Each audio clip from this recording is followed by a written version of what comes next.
2, 1.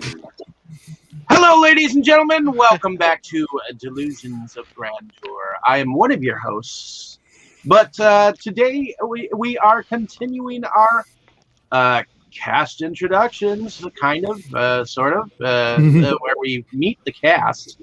And tonight's cast films are Moe's. So why don't you tell us a little bit about the first film that we're going to go on about, and how is it personal to you?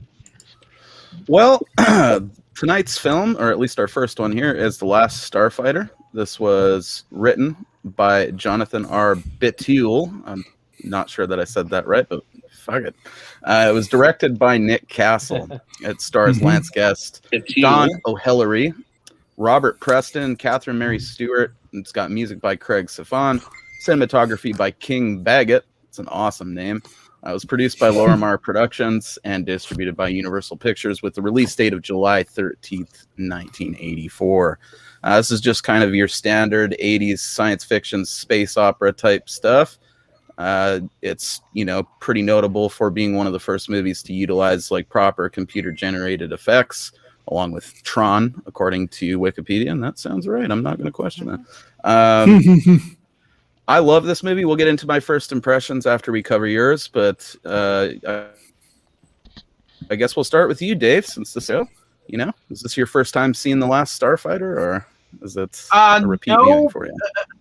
No, to be honest, I actually have seen it in bits and pieces over time, and I guess I'll have to say that this is almost like my first time seeing it from start to finish. Nice. So it's like I've seen the first part of it, but then after he gets sent back, it's a lot of it is kind of a fog, and then the fight is kind of a fog, and then I've seen the ending. So lose Dave, or do you guys lose me there momentarily? Can you hear me? No. Okay. Well, but seeing it in its entirety and with its Blu-ray upgrade, I thought that it was amazing. I mean, I love the soundtrack to this. I'm just such a fan of the soundtrack.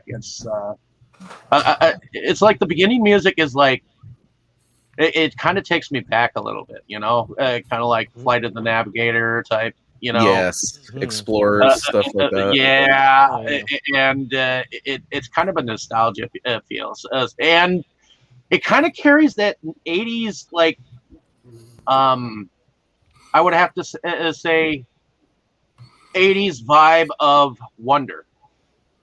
It does. It fits in real good with all of those sort of whimsical science fiction flicks we'd see back then, like Explorers or Flight of the Navigator, Batteries Not Included, E.T., everything like that. And of course, and this week, Explorers is getting a re-release. Very cool. It's a great one. Pairs nicely with Flight of the Navigator. So on Arrow like this? Or I think it's a Shout Select, but that's still not bad. Okay. Well, in any case, I don't know. I mean, I have mixed feelings about this one because there's a transformation that happens from the alien that kind of reminds me of the transformation of the critters. I suppose I could see that. I don't know whether Critters came before or after this. Does anyone know? 84, so I don't know when Critters was, but this was 84. 86. Critters was 86. Okay, so Critters took it. Critters may have taken it from here because to me that whole blinding light vibe kind of was similar in the Critters. But then again, wasn't Critters a Joe Dante? No, that was Joe Dante did Gremlins. He did.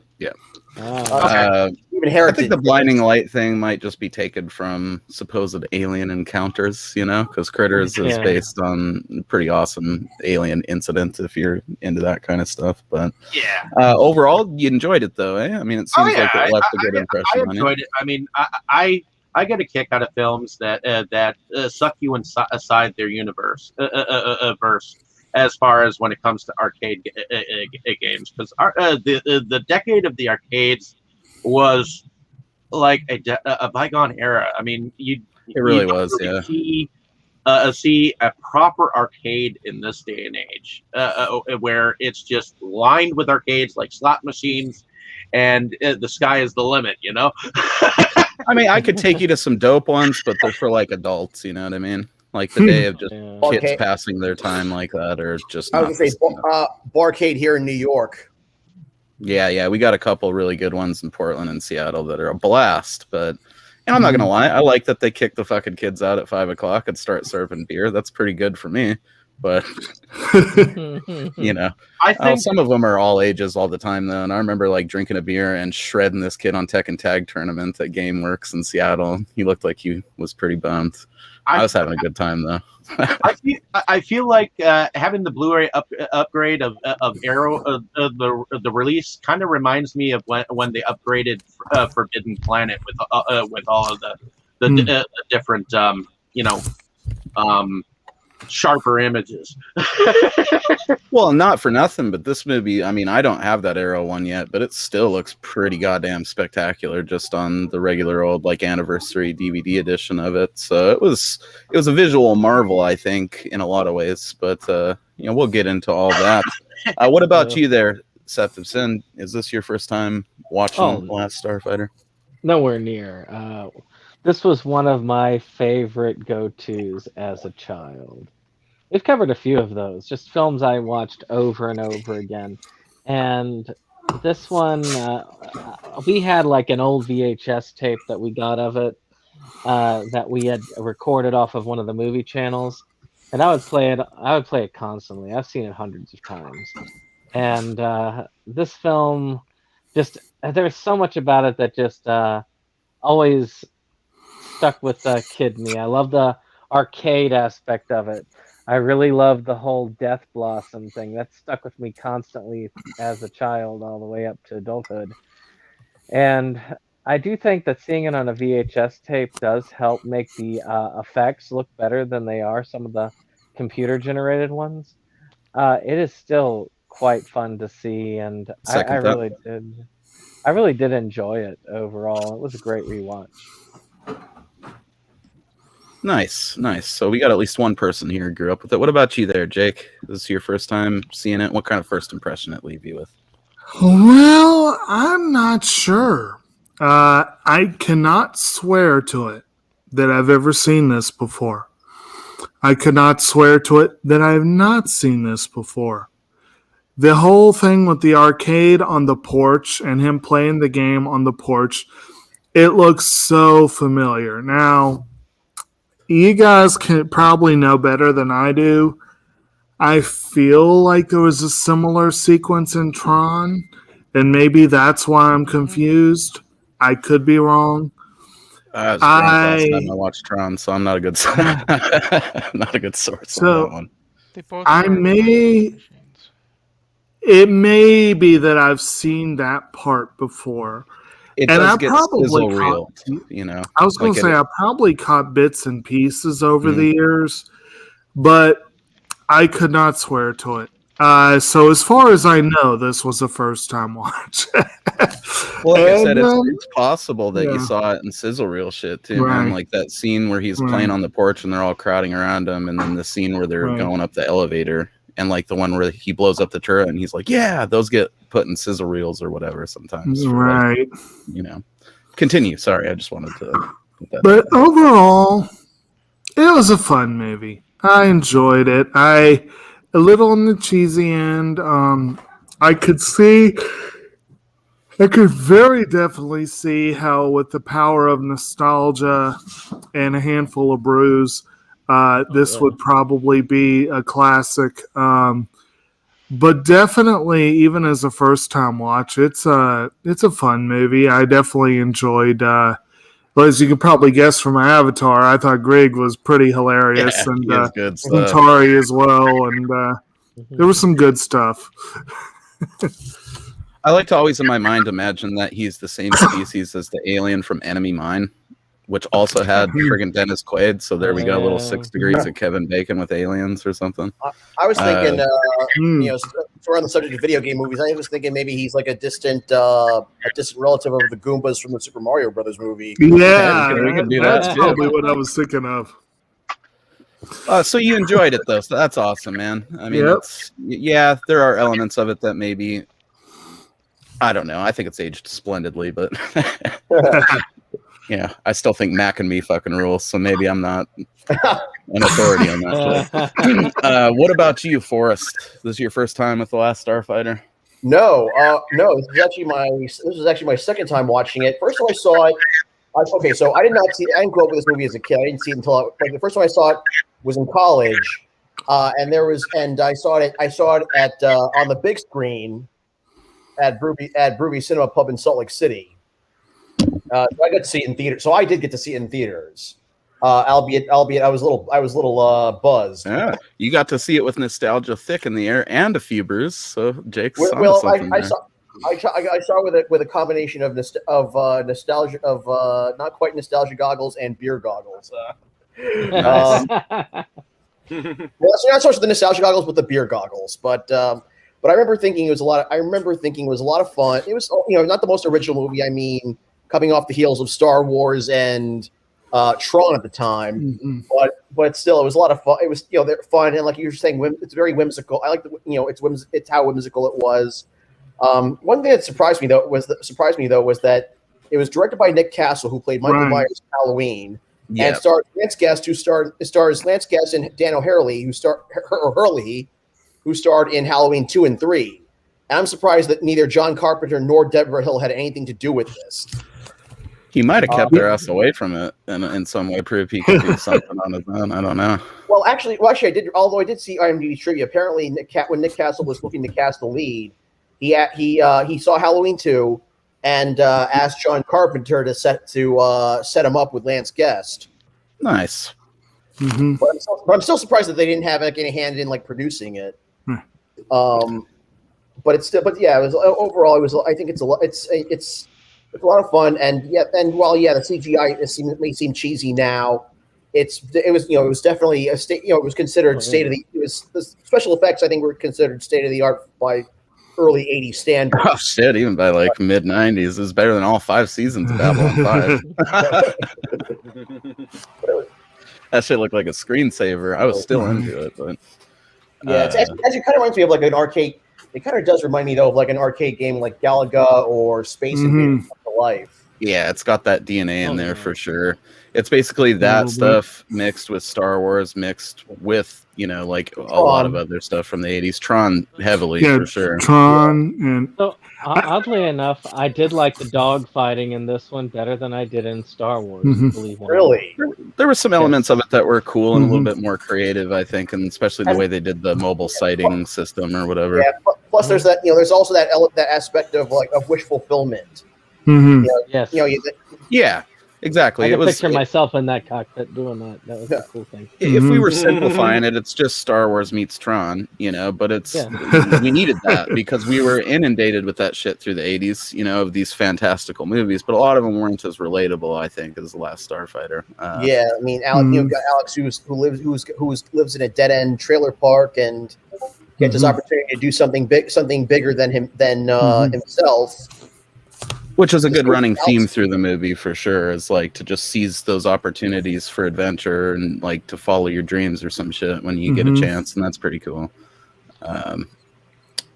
Yeah, so I mean, I take it you enjoy it then, Forrest, huh? Absolutely. I like to think this is one of those ones where even if you didn't grow up with it, a lot of people see it and it's like they could recognize that it's a newly discovered classic for them. Because it's like, holy shit, this checks all those 80s movies boxes like firmly, Yep. And Forrest did touch on something that I didn't go into this realizing this. I found it out after watching it. But yeah, the fact that it's directed by the guy that plays the Shape in Halloween. But also, this guy, he did this, and he would go on to do Dennis the Menace and Major Payne, the one major film that I have been part of. So I probably met the guy and didn't even remember it. I know my dad did. But, like, the idea that the guy that played Mike Myers went on to do all these family films. I was Yeah. pretty certain Forrest was going to mention it, but I was hoping that we'd get through to my reveal so I could reveal that to you, Jake, because I thought you'd think that was pretty cool. You tend to research these, though, so. I should mention it, just add on to that filmography of family. He also wrote Hook for Steven Spielberg. Also an amazing movie. He really has like making these sort of kids movies in a way down pat, Right. So what about you there, Roger? This a first time for you, Roger, with Last Starfighter? Well, this is the first time I've watched this Last Starfighter. My first thought about it was way back when I was a kid. I remember seeing the commercial for it. I don't know. I have a very neutral feeling about the film. I have to go back in time when I really when I watched the other stuff like the Star Trek the motion picture, Superman, stuff like that, or Battlestar Galactica, and stuff like that. I guess of all the group here, I guess I'm the most neutral of it. See, I figured you'd take some interest in it because Last Starfighter is easily something they could remake as an anime, and it would probably be pretty fucking awesome. Well, I guess in my case, I remember watching Tron for the first time when it came on in the theater, and I kept to kind of go back in time a bit, and I don't know, I didn't pull too much from this particular film, so I did watch through it though, so that's a good thing. You weren't a little sci-fi nerd whipping the shit out of your little brother with like a Christmas wrapping tube and pretending you're Luke Skywalker or something? I did my fair share of lightsabering with friends and all that. Yeah. I was a Star Wars fanatic back in the day. I did enjoy my Star Wars, my Star Trek, and Battlestar Galactica, and all that kind of stuff. But this particular film, I can't really fault it. It's simply a film of its time. I simply had a bit of a time to try to get through it. Well, damn, that hurts my heart, Roger, but I respect your opinion. It's all good. It's just one of those things, just like I remember watching Jason the Star Command.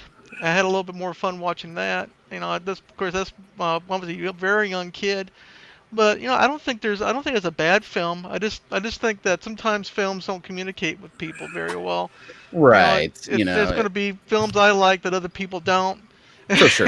Everything's subjective. I mean, it sounds like you didn't necessarily click with it, but you can maybe understand the appeal, for people that it does, right? It's not like I don't like old films or older films like this, because I know what's Battle of the Stars, I think it was. I really liked that one back, I probably would like it again. It's just this particular film didn't work well. Well, there you go. We're all entitled to those opinions, even if they're wrong. It's all good, Roger. No problem. It's good to have. It's refreshing to have that dissenting point of view on stuff. We often say that on the show because it is true. Not if everyone just likes something, a lot of times, a lot of our opinions end up being kind of the same. So it'll be interesting to. What happened? I was gonna say, besides, our usual dissenters aren't here with us, so it's good. I know. We need one. Yeah, they dissented from the whole damn discussion. That's what happened. Yeah. But no, it'll be interesting to see what parts you. They will be punished. We break it down. Okay. This is a movie that I have a lot of history with, I guess. It was definitely something I saw as a kid growing up, and I liked it for sure, but it kind of got a second life for me. And I guess it would be like, beginning of high school, kind of in that era where I was really starting to become not just a kid who rented movies all the time and watched movies whenever I could, but a proper nerd about the shit, where I was actually realizing, like, holy shit, this dude directed this thing, or, yada, yada. Like, I started to actually look beyond just what was presented as the movie and start reading the credits, basically.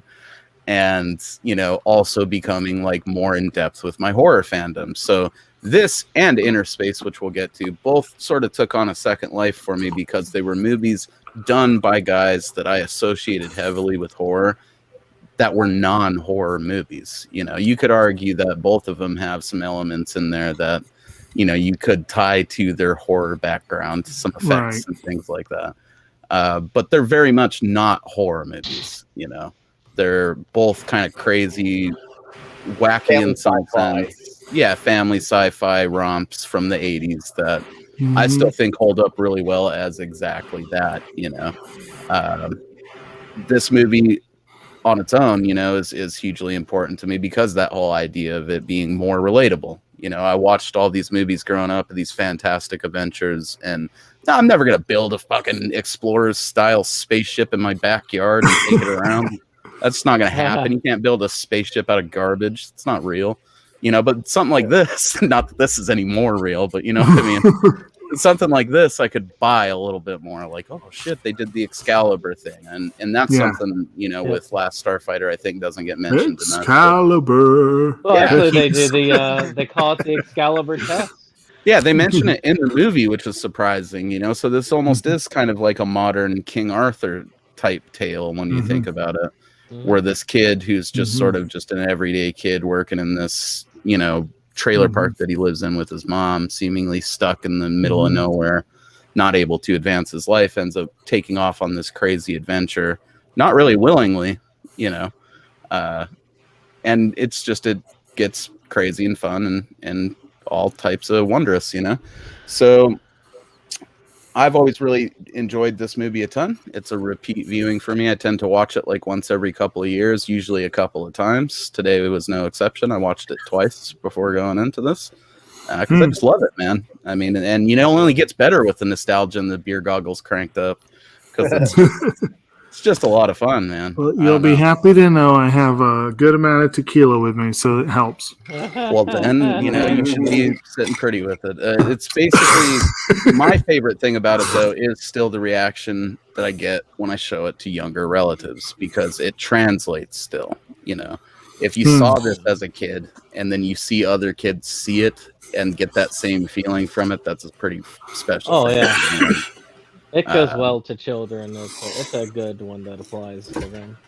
For sure. I've shown it to all my little cousins and my nieces and nephews, and I imagine when they have kids, I'll force them to sit through it too. But I guess now's a good time to jump into the plot. The basic gist of it is this kid, Alex Rogan, he's kind of living in this trailer park with his younger brother, Lewis, and his mom. He's applying to different colleges, kind of being a bit of a dick about it. Like, I'm not going to just polish my truck and have fun at the lake like you losers. I'm not going to go to city college. I'm going to this other college or whatever. And it turns out, later on that his loan is rejected. He's pretty dejected with life. He can't really go do things with his girlfriend as much as he would want, and those same friends that he was talking shit on, because he's got to do chores around the trailer park for his mom and all this. It just feels like his life has been dead-ended, despite all of his efforts to have it turn out otherwise, But, he spends a lot of his spare time playing this game, Starfighter, which is like the, token arcade cabinet they have at the trailer park there. I don't know if that's more of a West Coast thing or whatever, but definitely you'd see that by like laundry rooms at trailer parks around here. Played several of them growing up. You do that. You see that here as well. Laundromat, stuff like that. Right. And, well, hell, the coffee shop that used to be my haunt before they decided to be dicks, they had a random Street Fighter 2 arcade, and, that's one of the reasons why that's my game. Well, also played a lot of that. Still plays good. Street Fighter 2 rules. I'm a devotee of that as well. I don't care what version it is. Just give it all 25 of them or whatever there is at this point. But yeah, that's kind of his jam, is playing Starfighter, right? And just being frustrated with life because it's not going the way that he wants to. He's got an awesome little brother, Lewis, that we already mentioned, but bears further mentioning because he's a fucking legend. I just love that beginning of the movie where he's like going around, buzzing people with those suction darts with his little space helmet Okay. on. I had to ask y'all this because many of y'all are familiar. I don't know why, and of course, I hadn't really watched it as often when I was more into this because I haven't watched this movie in probably 20 years. Um, God, that sounds like I'm old. Any case, Hmm. any case, with that, when I see that scene, it reminds me a lot of Corey Feldman in Friday the 13th Little when bit, Hmm. yeah. he's playing because he wears the mask all the time and he's running That alien around. mask. He's like Yeah. the sci-fi playboy enthusiast version of Corey Right. Feldman. Yeah, that's fair. Back to sleep, Um, Lewis, or I'm telling Mom about your Playboys. in that whole sequence, we're also introduced, obviously, to like his mom briefly, who we Mhm. never really see much of their mom in the movie, so she almost is kind of like a non-issue because she's just sort of there, and so that they're not orphans, you know. If it was an Mhm. anime, they'd just have them living in an apartment by themselves or something, while Right. their parents were off on business. Yeah, worldwide tour. Some shit, yeah. Seeing the world, Yeah. sending them care packages. Right. But you know, we're also introduced, I think, briefly to Maggie and his sort of Mhm. friend group. I guess Maggie is just. Mhm. Let me tell you guys, when I was a kid, you know, obviously we had our age appropriate crushes, but then there was like the older women, I guess we would call them now, which is hilarious because we're all a solid like decade or two older than they were. Right. But at the These time, actresses all have to be our moms. right, you know, at the time, this girl, Kelly LeBrock from Weird Science, and Linda Fiorentino from Vision Quest were pretty much my older lady crushes, you know, because they're like in Mm. college in this movie. They're not even teenagers. They're going into college. They're out of high school, kind of. They're in that interim period, right? Mm. So yeah, as like a young man, and even in the high school days, I was like, damn, that girl is fucking fire. It's no wonder he came back to take her to space. We'll get there. But basically, we're introduced to them. You know, we're introduced to Otis, who's like, what is he? Is he the guy that runs? Is this his trailer park? I want to say he runs the grocery store, or at least that's my thought, because he's at least works there because you see he's like cleaning up around the little cafe and stuff like that as he's doing setting out the bottles and stuff. Yeah. So he has a stake in this place somehow. Mhm. I don't know if well, I guess that is a thing. Like, there's a trailer park here called Hat Rock that has like their own little convenience store. You know, so. Mhm. Yeah, I guess he just runs like the general store there in the park. And kind of briefly, we get a glimpse at all the other characters of this eccentric little trailer park and their power outages and Alex's continued responsibility to help them sort that shit out. But I guess what it really comes down to is, what are your first impressions of our characters in general? Anybody stand out to you in this initial intro sequence? And what's your first impression of Alex? I guess we'll start with you, Dave. My first impression of Alex is he's kind of like he's kind of in a closed-in world because it's a small town. He has big dreams of getting setting loose, you know, and getting out on the world. And you know, he's got this hot friend who evidently it has some intrepidation about leaving the roost like he is, and he's kind of stuck, you know, in kind of a dilemma once he gets that like rejected check, you know. And to me, it's kind of like he has all these dreams and stuff, and in a way, he's kind of a loner because he.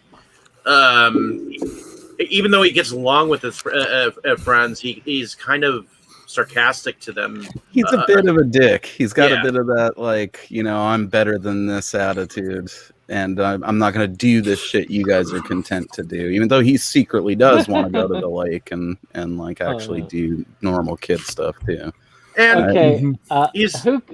Oh, sorry. I was just gonna Go say ahead. like a reference from Pee-wee's Big Adventure, where you've got the remake of the movie where it's all serious, and he's like, "I'm a loner." A rebel. Okay. Well, in any case, but on the backside, he's got this working class mother who is working like dead end jobs back to back, and you can see that he's got to take care of his brother like almost like all the time because she's she's too damn busy. More so the trailer park. Lewis takes care Yeah. of himself, bro, because he's. I'm gonna miss my soap.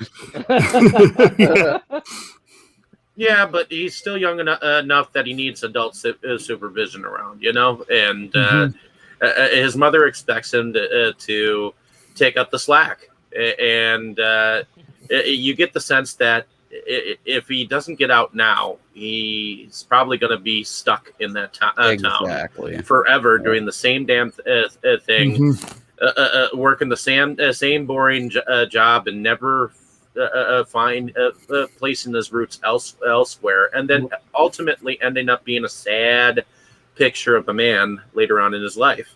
It tends to happen too. That's a pretty realistic set of circumstances there, unfortunately. What about you there, Brandon? What do you think about our characters initially and Alex? You see, it's interesting because, I mean, as a kid, I didn't get a lot of the stuff. I didn't know what a Playboy was when I was really young. When I saw this thing, and I mean, I first saw this thing at like age 5 or 6. So, I was a bit naive to the world. I wasn't even sure what a soap opera was when I first saw it. I wasn't quite certain what they were referring to. So, at the time. a bit like Lewis. Yeah. And Alex, Lewis knows what a Playboy is, bro. Lewis knows exactly like a Playboy. But I definitely I can identify, especially as a teenager, I identified a lot with Alex because I grew up in a small town that was a dead end town, and you leave. It reminded me of that old Less Than Jake song. Was that "Boring Life in a Boring Town," which they had played, which is we always used to crank that up because we always thought about we need to get away. It's like I always thought I would never. I was like never stay, but I'm rotting here today. And that almost sounds like the beginning song of South Park, Bigger, Longer, and Uncut. But there's I don't know if anybody's even familiar with the song. Hopefully, the band. Less Than Jake rules. But for that, I can definitely identify with it. Trying your best, trying your darndest, but knowing that your best is not good enough. But just your hopes are there. Like I could definitely see that he wanted to go with them, but then he realized he had so many responsibilities at home. I think a lot of his issue there was he was PO'd about the other guy who was like trying to get in on his. But as far as the kid needing supervision, this is the 80s. Kids that age were pretty much allowed to free roam. Oh, Lewis, he was a confident little bastard, man. I mean, he's just assaulting those neighbors with that suction gun. I love that kid so much. It wasn't until the 90s. It was late 90s when they started like really like clamping down on kids like that. Too many of them showing up on milk cartons, man. I don't know. I thought they were already clamping down on that in the early to mid 90s when I was a kid. It depends on where you were, yeah. It's a geographical. I mean, like in small towns, you were still just getting the "don't talk to strangers" talk, Yep. Do what you want. Go where you want. Just be home by dinner. Oh, Billy's just gonna do what he's gonna do. Don't worry no mind about it. What about you, Jake? What are your impressions initially of Alex and our trailer park here? I think we've pretty well covered it. I mean, he's kind of the typical sort of kind of wimpy, but kind of like, he's going to prove to be something bigger by the end of the movie kind of character, and he is a little dickish toward his friends, especially when you got that hot of a girlfriend. You don't want to spend all your time at the arcade. I mean, that's just, I don't know what's that, Actually, it is kind of that should be paying attention to, if you know what we're saying. Like, exactly, yeah. You shouldn't even be having that high score if you have a girlfriend. Right. It's kind of funny though. that one kept going on about her soaps again and again. Because apparently the girl that played Maggie was a soap star at the time. So it's like, that's kind of That's pretty appropriate, cool. I guess. But yeah, I agree. Lewis was pretty awesome. Most of the other characters, his friends are basically there to be, dumb friends, like doing dumb We don't kid really get stuff. much of them. I mean, they just Yeah. fill the pickup truck is basically their role in the movie. They just had a bit of local color, basically.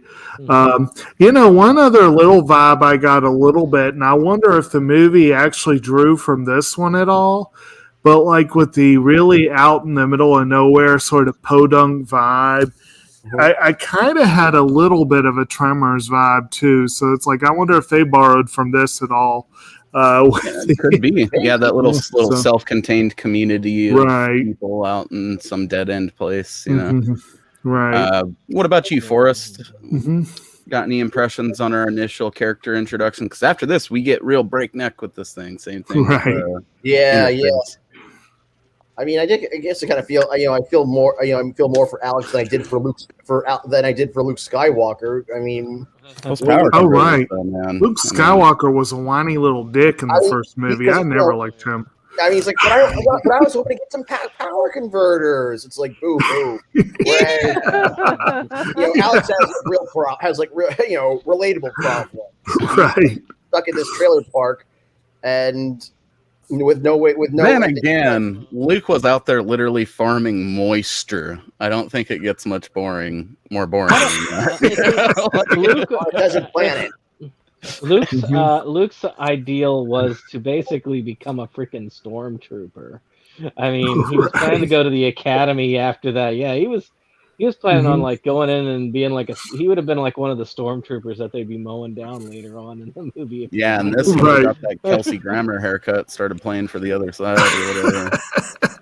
But yeah, as far as him, but then it's like he's treating. But then at the same time, though, he does treat his girlfriend like dirt. And I feel like when we get to my movies later on in the next couple of weeks, we'll probably touch upon that. As far as girlfriends versus video games. I feel like And- the 80s was full of dudes with super hot girlfriends that didn't know what to do with them. Yep. And pretzels. Yeah. Don't forget And chocolate 90s pretzels. Hmm. Definitely chocolate pretzels for your Well, collection. they obviously didn't realize that they could lose them later on. Right. And it seems like between this, but then also like movies like this and Better Off Dead there was always that cooler younger brother Yeah. who Or the or staple. I would say I would say this movie Better Off Dead and Friday the 13th. They always had like that part 4 always had that cooler younger brother who was like pulling pranks and looking at porno and Being a real kid, Yeah. basically. Mhm. Yeah. Because I was definitely that kind of kid. I have no shame about that. I had like the Or- crate of or- Uncle Mags in the back, like, here, kid, just take this penthouse. It's time you learned about the world. And I don't know if that's the best source, but all right. Well, it's better than what some people want to have. See, Uh, I was a goody two shoes kid. Though most people wouldn't think about that now, but the first time I was introduced to it was through a cousin, and I was scandalized by the whole thing. I was such a goody two You've shoes. highly offended me. I had an uncle who had stacks of them lying around. I have an uncle who when he was younger he used to have stacks of them lying around my grandmother's basement. Well, it's an artifact of a time, man. I mean, there used to be a day and Right. age where if you just walked through a wooded thicket, good chances are you were going to find some kids like Fort and a stash of porno mags. And Oh, yeah. I guess, honestly, that was probably safer than the internet. Let's be honest. Yeah. Probably. What about you, Roger? Any impressions on Alex or our initial intro here? Well, the kid again. I guess everybody's been talking about him quite a bit. I had a kind of more of a negative feeling. He didn't want to. He just didn't want to do anything other than play video games. He was complaining about his situation. He likes the Last Starfighter. He did like that game at least. hmm I guess he was had to be responsible. He had to take care of it. So this character wasn't all Mhm. too bad. It's just that I kind of considered him to be the young punk kid that didn't know what the heck he was doing with his life, but was groaning about it. And then, of course, Mhm. the event happened. So he got a better. I guess he's the kind of guy that you had to grow up with the movie and see what happened at the end versus the beginning. Yeah. Mhm. See, I think I align with you a lot more on this element than probably a lot of the movie, since I like it a lot more. But Alex, definitely, as I get older, I like him less and less at the beginning of the movie. Yeah. You know, Oh, it's yeah. like he wants to act like a big shot to his friends and talk shit about their Mhm. pickup and their lake fun. But all he's really done is like apply for a fucking loan and then try to get into one college, and then his hopes are just dashed after that one yeah. college rejects him. Like, what about the other ones? Hey, It's that one, easier that to- one, Your li- whole bet on His this standards are thing very were- high when it comes to school. that It's one easier little to old lady identify. absolutely. That one little old lady absolutely depends on him to get her soap fix. Yeah. True enough, yeah, and the rest Oh. of the trailer park, so she'll shut the fuck up about it. So he's got a lot of responsibility hanging on his shoulders here. Yeah, But absolutely. this I time, mean, especially, it struck me like, what? He's already done after one college responded. He wasn't even trying. Like, he's already swinging a big dick out there with his friends. Like, Hell, I he's just tried like, harder "Oh, than that. yeah." Yeah, on, I mean, Alex. though I think he's more of one of those like you gotta kind of be enough be close enough to your teens to try and remember a little bit about how you were emotionally. Like me, I'm like a million miles away to how I was in my late teens. I Yeah. I am very very I am not anywhere close. My emotions are very different. I'm a much more tolerant person. I think I see Get what you're frustrated getting at less with easily. it. Yeah, I Like, mean, just that one yeah, rejection letter would have him being a bitch for like a day, and then he would remember yeah. that he applied to others. So it's possible he has like feelers out there. And you know, being melodramatic's kind of a specialty of teenagers, eh? It Uh, is. That's what everybody does when they're teenagers. Be melodramatic. True enough. Too many people into adulthood, but we're not going to talk about that. Yeah. It's out there and happening right now. But basically, you know, he's playing the hell out of this game. He's gotten pretty good at it. And, you know, we come to really the pivotal scene in the movie, which sends us off at a breakneck pace into adventure. And that's the scene where he starts getting really close to this goal. And you could argue that the frustration of all this really focused him, gave him that drive to push for that, what was it, 100 some odd thousand points that he gets, which really isn't that big of a high score for most, you know, arcade games back then. You could No. tell whoever wrote the mechanics of this was aware of arcades, but maybe had never played one, because the screen shows up, like the fucking high score showing up in the middle of the screen as he's Right. playing, you know, and that just doesn't happen. But he's whipping the shit out of this cabinet, you know, and getting to that point where it's impressive. Otis is there kind of having like Mhm. a conversation with him about season opportunity when it comes, and just heading out there on a whatever adventure life brings you kind of a thing. And he starts whipping this high score. So pretty quickly, Otis acts as the hype man and gets in like a bunch of everybody from the trailer park pretty much to watch him beat this high score. because Which they isn't- have nothing better to do. Yeah, Dude, I mean, in the 80s, though, that type of stuff was a big deal. So it's And- not too far out of the realm of possibility to believe that if he was actually crushing this like record on this machine, that it might form a crowd. Maybe not And I- everyone in the trailer park. I wanted to also say this because my wife had also said the same thing. It's like, no, that would never happen. I'm like, you got to keep in mind they set this up. If you're listening to the side conversation, you're hearing them say, "What do you want to do? How about cards? Again, we played cards yesterday." It's like these people have nothing else going on at the time, so this is like freaking amazing. This is like an event. Well, and It you know, makes you them got to feel remember special. back then, you know, especially in like 84, mid 80s, arcade games were still a big deal. You know, you had Well, people like Billy Mitchell yeah. getting famous because That's of the that shit. beginning back of the then. video And- game time. And you So- got to think that, Yeah. that's got to be the only arcade around for like miles. Yeah, so to see this dude crushing it that hard probably would have been a spectator sport. Like, yes, everyone's gonna, not everyone maybe. I doubt you would have got those old grandmas out of their house, but it added a good comedic element to the whole scene.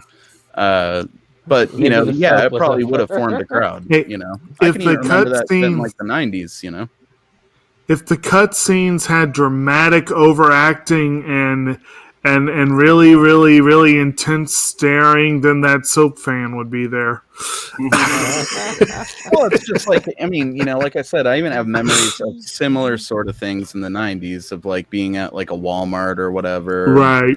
And they had like a demo system set up and some new game that came out and some guys just kicking ass at it, and then you get like a little crowd of people. And that's even a decade or more after this shit was a thing. So I could imagine. Walmart, but I do remember there was a toy store near where I grew up where they would have little demo systems set up, and it would be really kind of fun to do that every now and then. Funko Land over there. So that's like way back, yeah. Yeah, I don't remember that one. 90s, and you could play the game, and you could play the game. You could play the games before you bought them. So you could conceivably go in there and see someone just like whipping ass at Punch Out or something, and someone would come up and like watch, or later on with GameStop before they became evil. Yeah. Well, but I mean, so that part's not that implausible, but basically he shatters this record. He has a moment of like relief from this whole shitty funk that he's in because of his dead end life, or so however he perceives it, and kind of goes about sinking back into being a little bit miserable. But it pretty quickly turns out that this game was actually like a test, like a King Arthur style test, because the real life Rylons need somebody to come help them against the Khodan Empire or whatever. And Emperor Zur with his badass fucking scepter. We'll get to that. So he basically ends up meeting this dude Centauri, who's like, the best I can describe him is the alien equivalent to like a door-to-door salesman or something.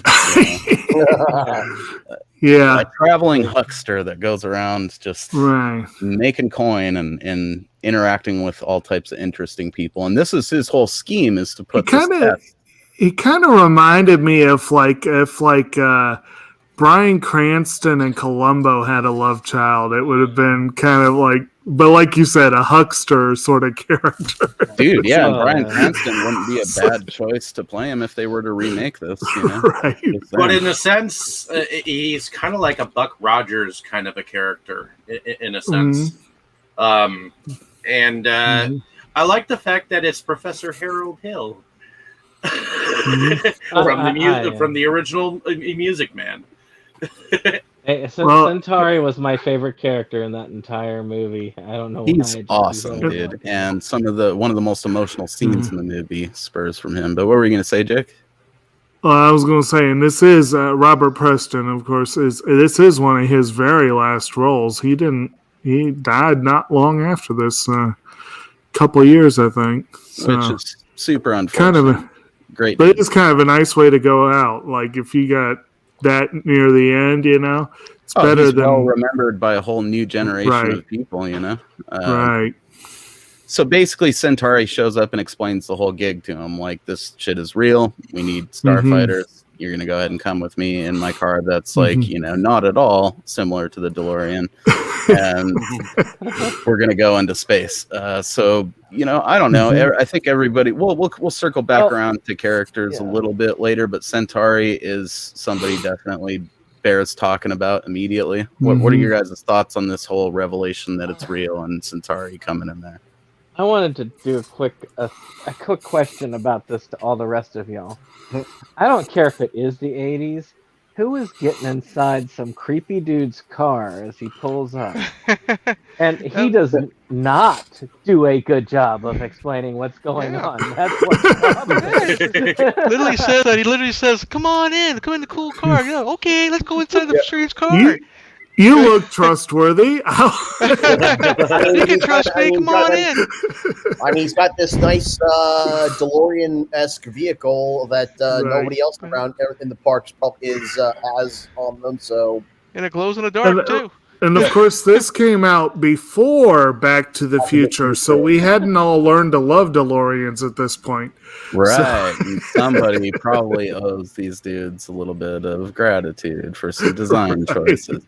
But he did have a cool thing that he said about, like, oh, you're the type of kid that like begs his parents to sneak down and look at his presents on Christmas. No. I'm not going to tell you. Like, he had he had enough of that whimsical vibe to him that I might have got in there, dude. It's like some Willy Wonka shit. Like, I'm not gonna not go in there and see what he's talking about. I don't know. That dude's pretty creepy too. Of course, if he started singing "Who Can Make the Sunrise," now if he's Willy Wonka from the Johnny Depp version, I wouldn't trust him to throne. I'm just down, I think, because it's like, well, this doesn't seem like your typical get in here, I got candy kid situation, so you're probably going to be okay, just maybe a little emotionally or mentally scarred. Yeah. Just a little bit. I mean, if you're a grown man that can take care of yourself and a whimsical fella in a fedora comes and offers you a ride in a sweet, cool car, just get in there, kids, because, other grown kids, because you might be going on an adventure. Just don't drink the Kool-Aid. Yeah. You don't want to wake up in a dumpster somewhere.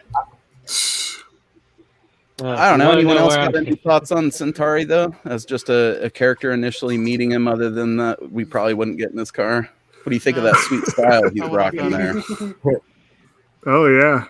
Because I think that was always a surprising element to me as a kid, is he just looks like a regular old man. He doesn't look spacey at all. Well, it looks like they're getting in a taxi cab because of the glass partition, I think that's just in case they vomit when he takes off. But yeah, that whole scene. He seemed to be kind of a normal guy until he took his eyes out. That was kind of shocking. Hey, I have a couple friends with glass bags, though, and I can say it's still shocking. Yeah, don't take your eyes out without warning people. But basically, he blasts off to space with old Centauri here, and we get a lot of exposition that all this shit's still real, and then that there's these people, the Rylons, who all have Kelsey Grammer haircuts that are trying to form like this, space league to fight off this Kodan Empire and the Emperor Zur, who's like this defecting sumbitch who went over there, had like a sweet scepter made for himself, which, let's be honest, if you're going to start ruling an evil empire, you're going to have a scepter made. I think he purposely made a copy of the Emperor's scepter of that empire that he was allied with. And I understand why they didn't like him, because he was basically saying, I'm the boss now. Right. And this just is a copy of your Emperor's scepter because I'm going to be the Emperor. Not you, me. But with a sweet switchblade accessory, which I thought was pretty cool. Right. But I mean, very rapidly we're thrown into this world here. We get to see, they arrive at Rylos, or whatever the hell the name of their base is here, on this planet, which is also, the name of the people. So I'm guessing it's just their home world. We don't spend too much time planet side in this movie other than at the trailer park. But, we see all these really cool Star Trek aliens. Very quickly it's all coming home. More like Star Wars. I would more say like Star Wars aliens because to me some of them where it's like reminded me of like the creatures that they eventually came across in like Empire Strikes Back and Return to the Jedi, the design, but the way that the effects looked, like the appliances and the everything, it gave me hardcore like 90s Star Trek vibes. The Rylosians were more like Andorians from Star Trek, but they are for sure. Those Kelsey Grammer motherfuckers, those were like the people you'd see in old school Star Trek.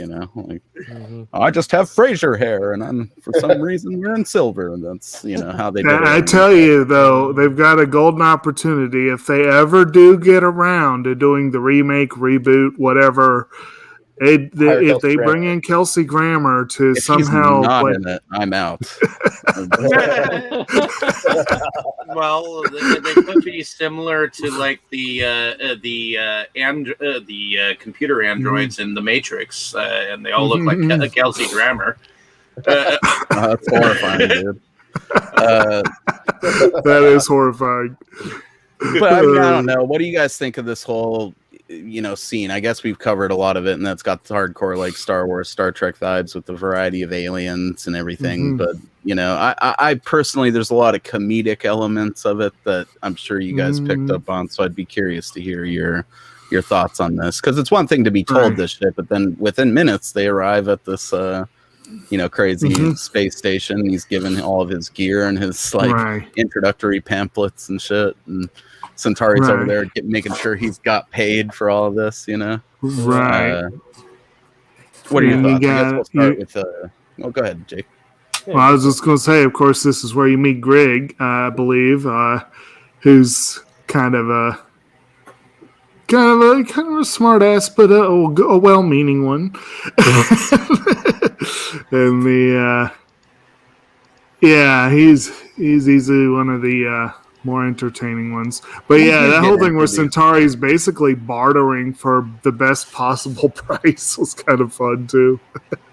Yeah, it's great, especially too after he wants to go home, and then they realize the whole scheme here that the way he's clutching his fucking whatever those are called, those space monies. What were you gonna say, Brandon? I don't know what it was, but watching him, I mean, of course you could tell he's overwhelmed because Centauri decided not to tell him anything about what was going on. But also, I mean, I don't know what it was about the way it was visually portrayed. But I don't know. It was just kind of cool to see him going through all this, being exposed to it, and actually being able to feel that you're sitting there overwhelmed, just like he is.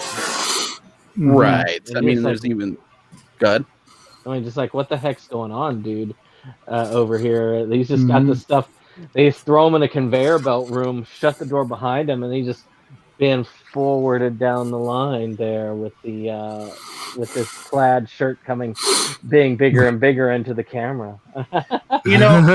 I was also getting some Hitchhiker Guide to the Galaxy kind of a vibes with Centauri too, because except you have no guide to the galaxy. It's just thrown in there. He's just thrown in there and be like, okay, you're the last Starfighter. No, up to it. Centauri would not be caught without his towel. Yeah, he would definitely have that. Yeah. No, his eyes and face were in the towel, so I can't exactly say that he wasn't without it. And actually, I could see him. I think he did have a vanity plate, and it wasn't this, but I could have seen him having a vanity plate that said, "Don't panic." Yeah, I could even see him doing that. Would have been pretty fun. But the... and was this, I have to admit, I have to concede reluctantly, there were a couple parts where I really don't remember it well.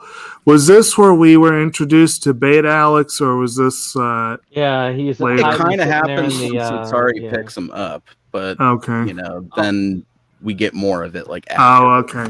That scene where he's in the bed, and they do that directly after that thing where I talked about them showing the close-up of his flannel, they flash back where he's just under the blanket.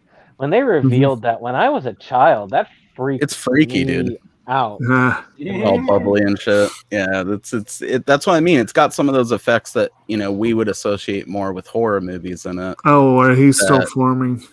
Yeah, Inner Space has that going on at a particular point as well. But I don't know, man. Just this whole scene of this movie was always magical to me, with he's been introduced to this whole situation and all these crazy aliens. I love how he can't understand them at first, and then I forget what they give him to make him understand them.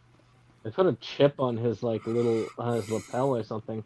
Something like that, and it very closely was recreated in the show Farscape later on. Only they just shoot him up with this nano chip that translates for him, and these microbes or whatever. So it's definitely had its influence on the way other stuff was done later on, because I can't recall anything prior where they can't understand the people, and then they're like, oh, well, actually, translator. we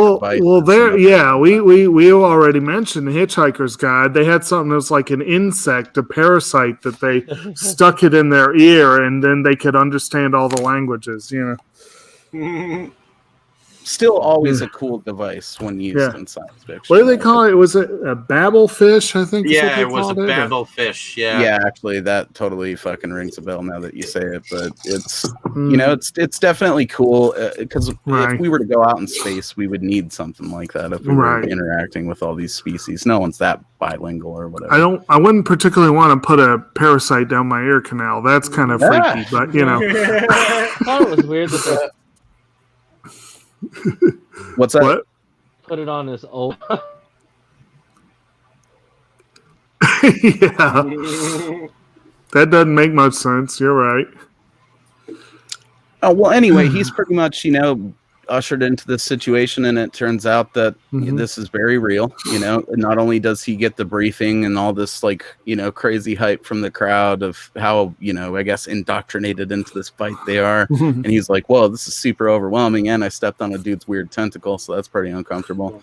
And or then whatever the fuck it was. Zura broadcasts his big ass Kelsey Grammer head into the middle of the room and is like giving him this ultimatum that once the sun sets on this moon, he's going to attack. And it turns out that all of this is taking place as part inside of the star system that's encompassed by this thing called the frontier, which is like this energy field that stops anybody from just attacking them whenever they want, and this dude has dialed in a way through it basically, so that he can attack them regardless, So he's gave them this ultimatum of this time when he's just going to start destroying everything and being like an awesome dude with a big forehead and a scepter. And Alex says, nope. That's one of my favorite things about this portion of the movie is he just nopes right out of there, dude. He's like, no, I'm not just going to get swept up in the idea of this. I actually would just like to go home. And that's when I'm going home. Yeah, pretty much. And that's when he bumps into Greg and explains the situation. And he's like, well, this guy's real pink and doesn't look like he's from any of the systems that should be here, So they go and see the higher ups, and it turns out that this whole scheme Centauri had devised is actually illegal. They're not supposed to be recruiting from outside of their star system or whatever. Well, this also is a recurrent theme that they and again, back to Hitchhiker's Guide, they basically demolished Earth to make room for a freeway. But basically, the idea is that Earth is like this backwater planet that nobody gives a damn about. And that seems to be a theme in a lot of it does. I think it's because we're so alone out here, Right. Oh, it's very much like Star Trek, is that the idea being we're not advanced enough to approach yet to join the Galactic Federation. And I do think that it is fun that happens. I also think it's interesting when he's sitting there in Centauri, he's like, what, to be killed? The Centauri's like, oh, killed. No. It's just you think this is dangerous? No, come on. There's a reason why Centauri. I'm not going to tell you.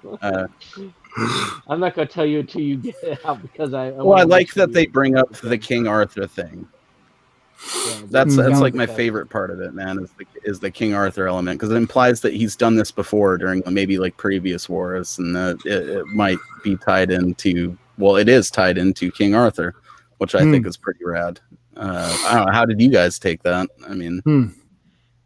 The Excalibur test, which was I've always read it as he was responsible for the sword and the stone. Huh? Yeah, I could see that. I never got it until this time through for some reason. Huh. Pretty rad stuff. But basically, they do honor his wishes too. They let him. They're giving him a ride home, and Centauri's giving him the proper guilt trip the whole time because, he probably deserves it a little bit. He's given this adventure and he's not seizing it like Otis told him to, and while they're on the way back home, the Kodan Armada launches their first attack and pretty much just obliterates this starfighter base. I think they sling some asteroids through the frontier field or whatever. And there were no survivors. Pretty much no, except for our boy Greg, who got out of there was working on this specific Gunstar, which is the ships that they're going to use to do this. And it's all kitted out, it's got longer range, I think he says, and better power, and this whole special attack called the Death Bloom. Right. Actually, Roger, you were saying something. I heard you, but a little while ago, we kind of went over I you. was just mumbling to myself. Oh, sorry. We like those mumblings, though. You never know. Yep. So basically, he's got this whole thing waiting for Alex, but in the meantime, Alex is taken home by Centauri, and it turns out that there's like this hit beast on his trail, stinky sumbitch, that is, trying to infiltrate the trailer park and kill his ass. Thankfully, there's some type of technology that's never really explained, I don't think, implanted in the Starfighter machine that strips away like his human appearance. But Centauri shows up with Alex. He's dropping him off.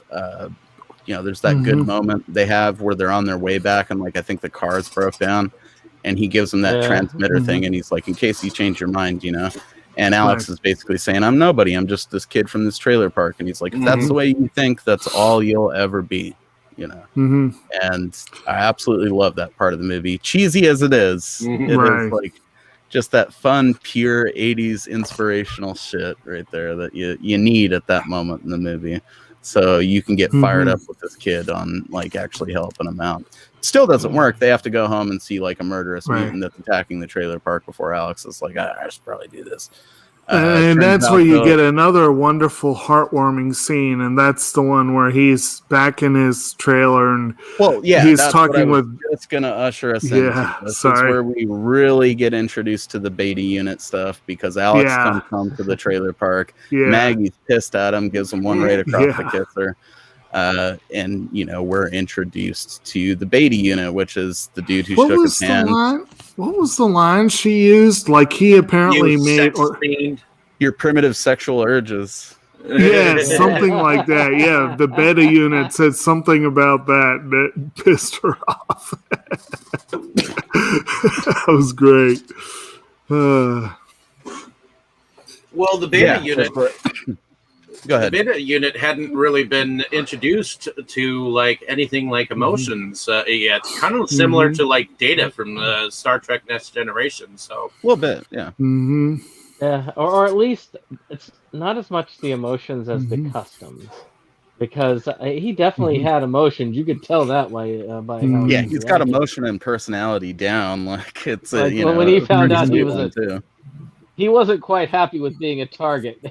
No, I love when Alex first shows up, and I told you, Alex. Me and my, how did you put it?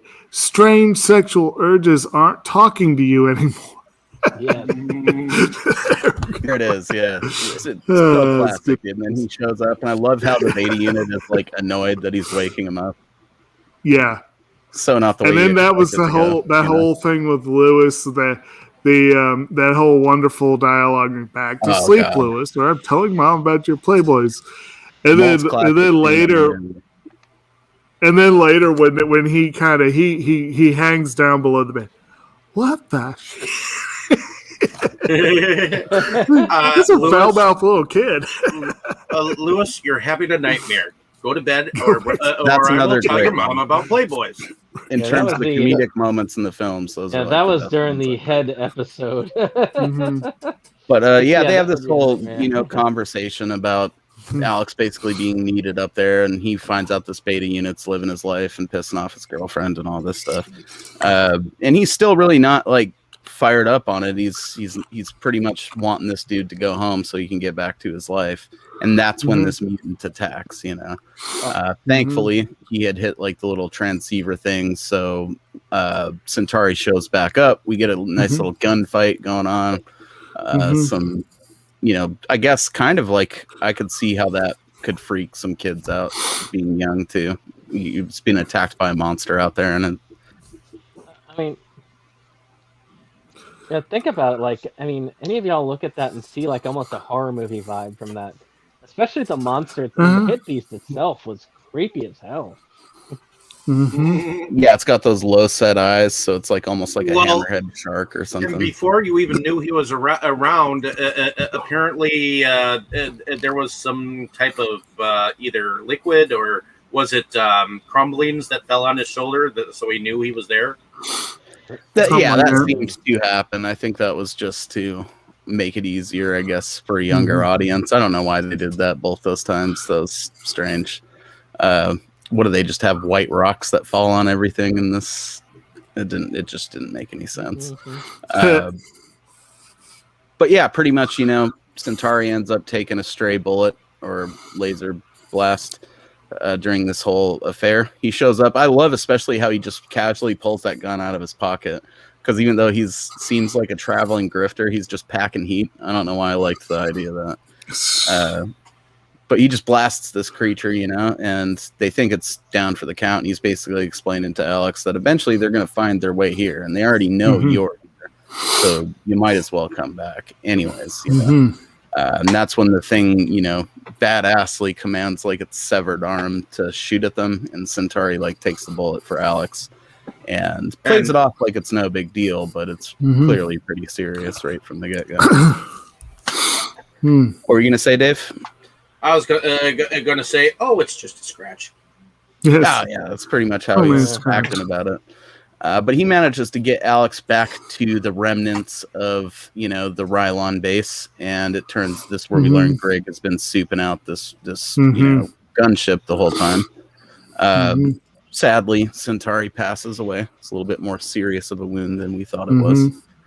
And, pretty much he gets Alex suited up to go out there and fight these guys while kind of holding back the fact that he's the last one left alive. I love that part where he says it, and then you just see him fucking tripping out, ranting, but you can't hear his dialogue at all because they're taking off. Classic. There's some bleeps in there. Of course, those last lines. But it never hurts to be rich. Yeah, it is true.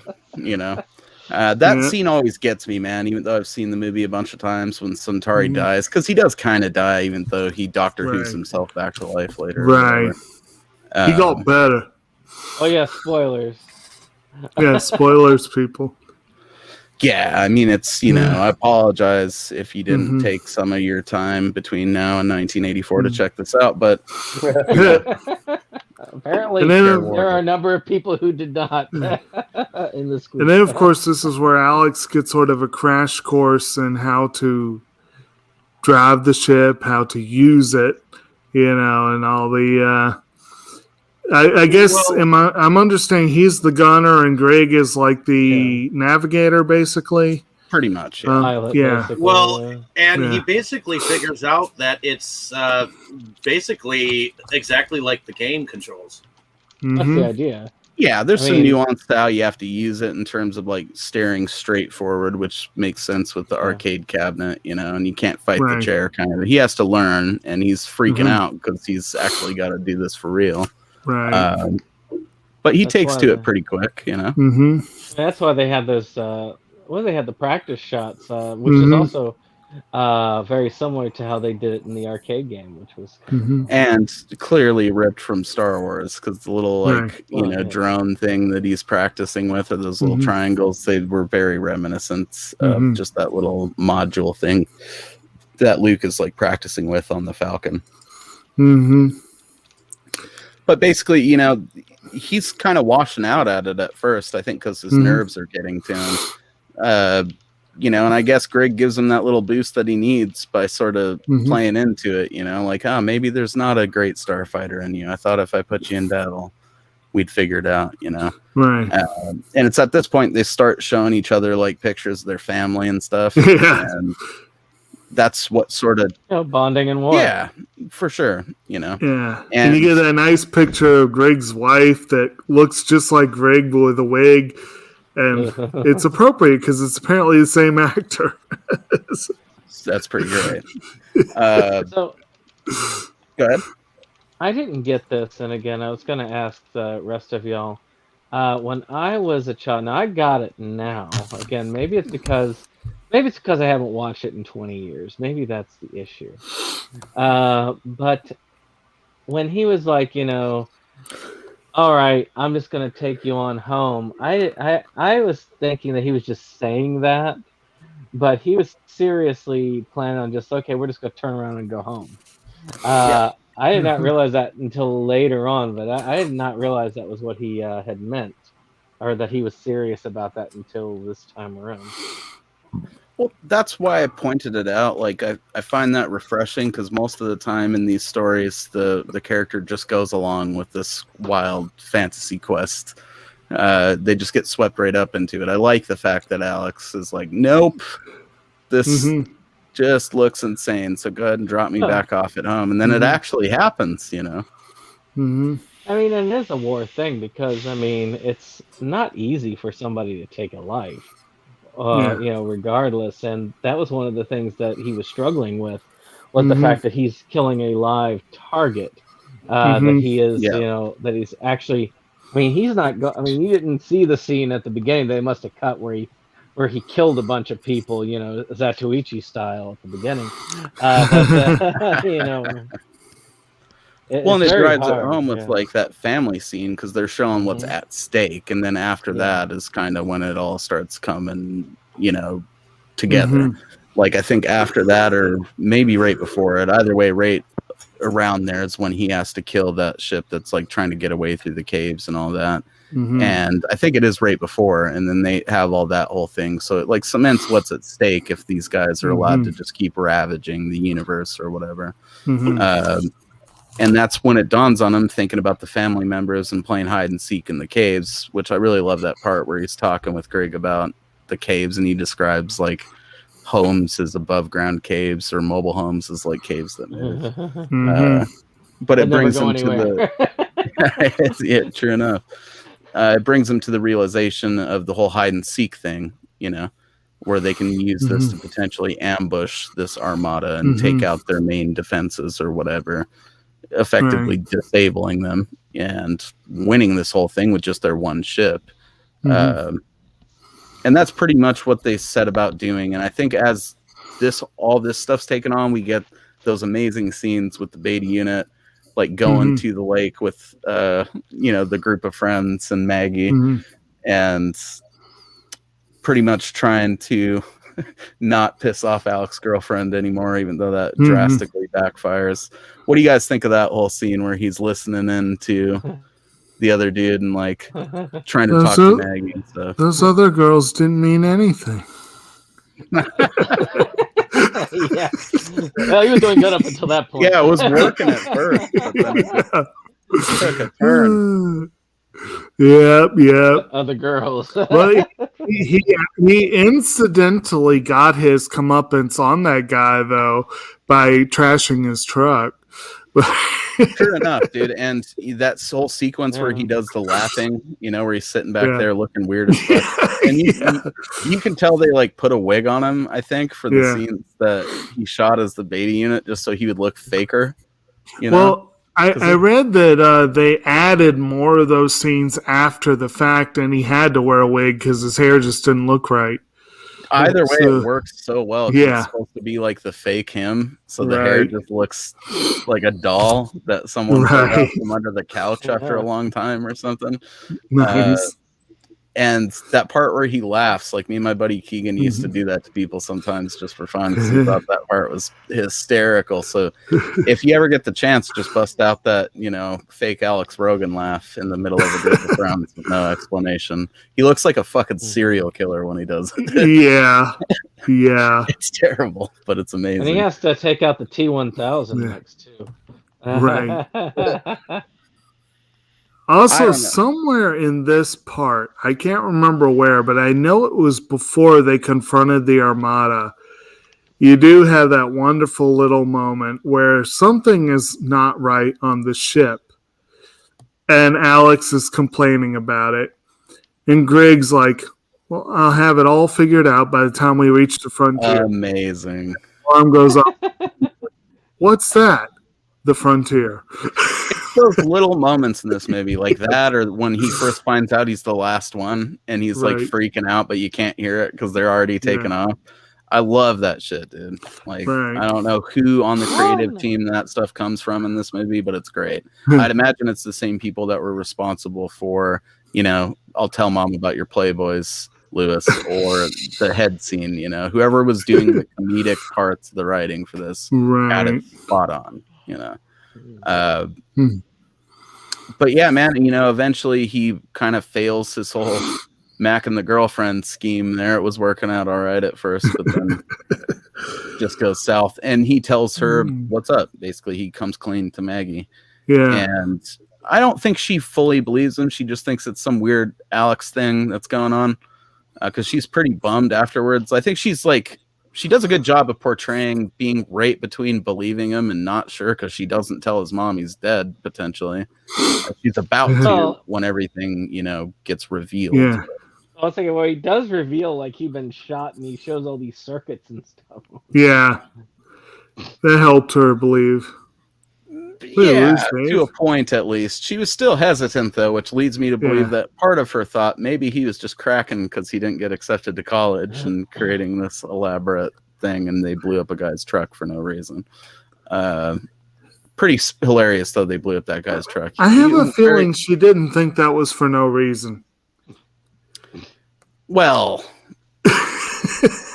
maybe for a different reason, Right. But yeah, pretty much all that's going on, and unfortunately, our dear old friend, the beta unit, gets vaporized in the process because he has to. Yeah. But flash over to Alex and Grig, and they're getting ready to ambush the Starmada. It pretty much goes as you would expect. They repeat some beats from Star Wars. I don't know. You guys got anything really to add about that whole thing other than that it's kind of badass, and the part where the dude's like, "What do we do now?" and the other guy's like, "We die." Is probably the best part of the whole sequence. Oh, I love the design, and we'll talk about that more later. But I just love the bad guys in this. They're so cool, dude. Okay, because we did skim over that. We got our dude, what's his name, Zir or whatever.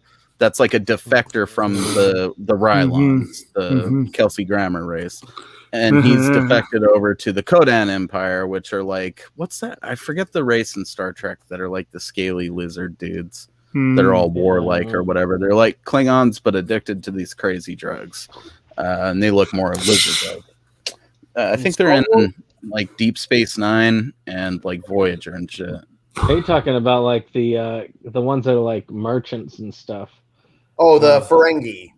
No, not the Ferengi. I think they were a creation of Deep Space Nine, and then they were more in Voyager. But they're like the later Klingons, kind of. That's what these dudes reminded me of. And, they're just like a scaly underling race to this dude at first. But you can tell pretty much right out of the gate that they've kind of had enough of this Kelsey Grammer looking motherfucker. And they're ready to just put his ass out the airlock at any minute. And, through this whole sequence here at the end of him assuring them that all these starfighters were dead and they could just proceed to conquer, and then learning that this one ship was still alive, they're pretty pissed off. So they snatch him up and his scepter. I think he ends up getting out there in like a very Darth Vader-esque escape. But, the rest of them are pretty much screwed because they've been disabled. But they're so whipped up into a fury that they try to ram the gun star, which doesn't make sense at all. And they get caught up in the gravitation of this moon and pulled into their death. Right. But go ahead. No, in all fairness, if they hit the Gunstar with that giant thing, they probably would have taken it out.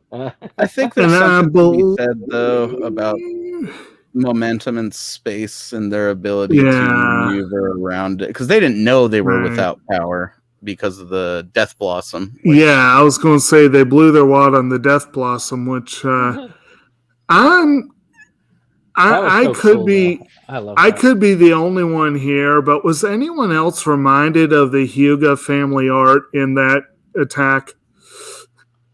That could be. Huh? The what now? The Hyuga family art from Naruto, that many palms thing. It could be an inspiration. Where it's like a perfect circle of death. That's another thing that really reminded me of anime for some reason, even without having been exposed to that you're talking. I don't think I've made it there in Naruto yet, but those are those little elements of this I thought Roger'd be hyped on. Yeah, right.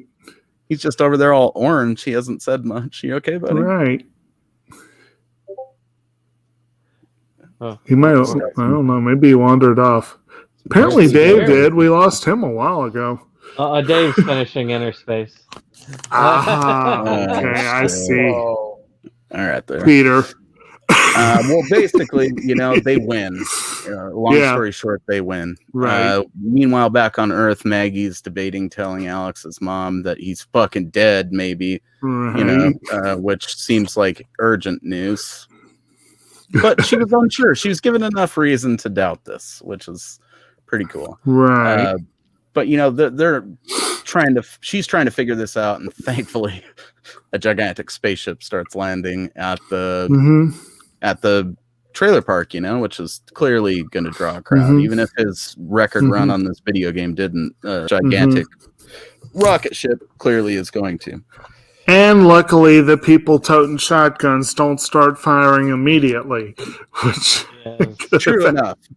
We did kind of skim over their Star Wars style award ceremony where he was asked if he wanted to help rebuild the Armada. So he's coming here with a choice. He's basically got to choose if he's going to stay on Earth and live out his days, or if he's going to continue this adventure and take hopefully Maggie along with him out into space to help them rebuild this Starfighter League, so that they don't have to worry about, further attacks from Zur, who did escape. They kind of did leave this open for a sequel in a lot of ways.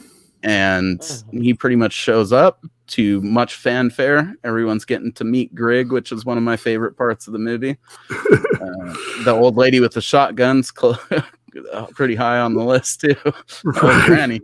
She seemed like such a pleasant old lady, just concerned with her flowers and stuff, but she's got that double barrel on point. They missed They missed a golden opportunity though with this, and I'm a little bit disappointed that they did. I'm extremely amused by one of the one of the trivia bits I read, and it says that Robert Preston, so Centauri, and Dan O'Herlihy, Grig, had never met before this movie. When they finally meet on the set, O'Herlihy was already in Grig makeup with a full head mask. O'Herlihy introduced himself, and Preston jokingly replied, of course he recognized O'Herlihy because he had one of those faces. And I'm like, that would have been a great line for them to include right then. But oh well. Yeah, that's classic shit right there. I'm so glad that I know that. Hey, Dave. Hey. I don't know, man. This part of the movie is weirdly enough the one that I find the most fantastical. Like, this dude's really going to show up and just ask this girl to leave to space with him at a moment's notice. Right. It did good. It's a part of her story arc. It's not a huge developmental arc, but you could tell that her issue is she has difficulty letting go, and a lot of that, or coping with change. And this is, in a way, her character finally getting that little bit of a growth. Yeah, and that push out of the nest. And I think she learned that in a way with her little adventure with Beta Unit Alex. Somewhat. It feels, I fully agree. They're trying to do the bird out of the nest thing with her right there, and the grandma's like, just write or whatever they do up there. We could have maybe had a couple more scenes with her to cement that a little bit more, but we got plenty of other fun stuff to make up for it, so can't complain too much. But that's the part that was always a stretch to me, weirdly enough. Not the dude going to space for this whole thing.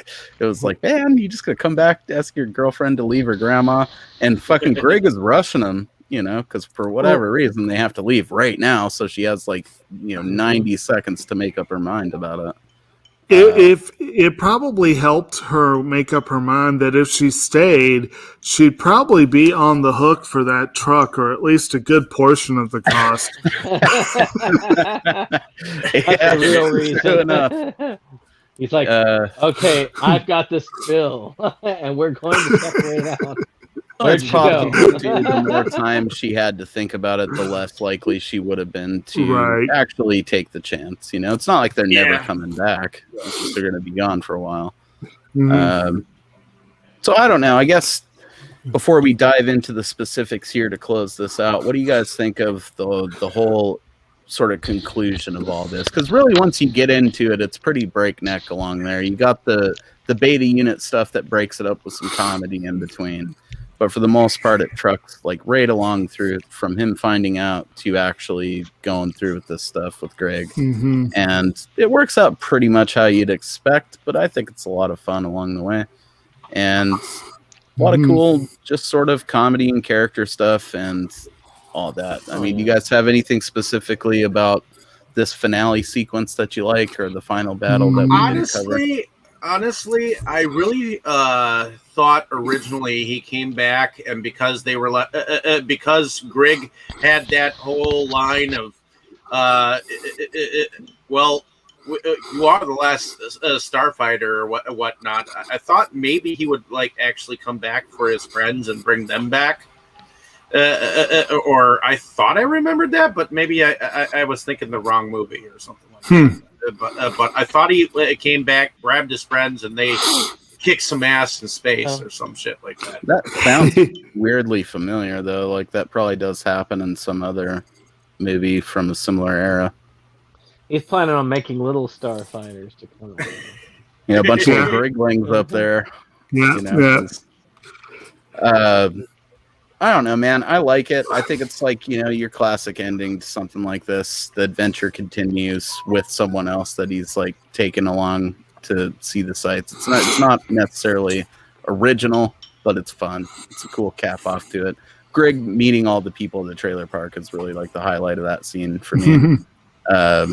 And just Lewis, like, you know, going over there and standing up at the machine afterwards, like maybe he might qualify at some point. I don't know. Right. I guess we did kind of skim over Centauri's resurrection, but that's probably the only portion of the finale that I take some issue with, because I think it takes away like some weight from his death scene. I think they probably did it because he was such a fun character, but I would have kept him dead no matter, even though I do love the character, you know? Right. What did they say to something like you're thinking human or something like that? Like kind of a weird thing.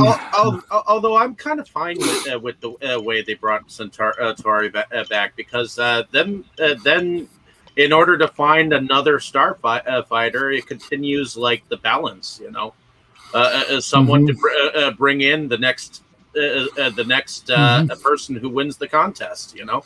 I mean, he already did like the King Arthur thing and the video game cabinet thing. I mean, what's left after that? Like Pepsi caps or another generation of Last Starfighters. I mean, I kind of see it. Rebuilding the entirety of the group again. That's gonna, you know, gotta get another guy who gets PO'd when you step on his foot.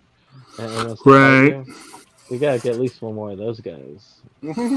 The guy who looks like, I swear, the guy who was telling him about it, or not Squidward, fucking what's his name from Futurama. That's what he has reminds me of. But actually, the guy who was telling him about like these people, they're born to fight. I don't know why, but the way that the character looked, he reminded me of that that scene in Star Wars where he's like, he doesn't like you. I don't like you either. Yeah, that's one of the best scenes. You know, when that monster in Star Wars gets his arm cut off, that scene reminds me of the scene with the arm cut off, and I was like, wait a minute. Did they possibly like call up George Lucas and be like, "Hey, can I get that monster arm?" I don't know if it's the same arm, but there had to have been like, I think, some type of an overlap there, you know? Right. Oh, there was definitely inspiration. Right. There's no doubt in my mind. Yeah, we could probably do an hour and a half just talking about all the sci-fi stuff that this technically like snipped little things from, because it looks and is so many different things, but it's the type of movie that gets away with it because of the premise, right? What's that, Forrest? I said all the tropes. Yeah. It's supposed to be that kind of a movie. I don't know. I think that the finale is pretty climactic, you know, but at the same time, you want more of it. So I guess. Well, go ahead.